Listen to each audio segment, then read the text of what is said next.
Hello friends, હું છું વિવેક ગોડી। આજે પણ એક દાખલો આવ્યા છે જેનો પ્રશ્ન છે શાખાના ચોપડે ફર્નિચર ₹75,000 નું છે, પરંતુ તેનું ખાતું મુખ્ય ઓફિસ જાળવે છે।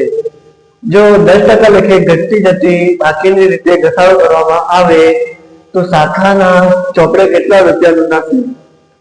અહીં શાખાના ખાતે કેટલા રૂપિયાનું રહેશે તે બતાવવાનું છે। રકમ આપી છે 75,000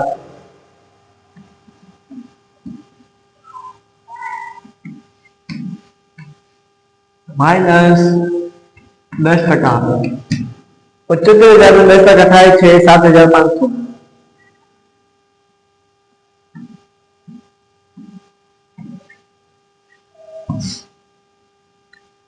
₹75,000 માંથી 7,500 બાદ કરતા જવાબ મળશે 67,500।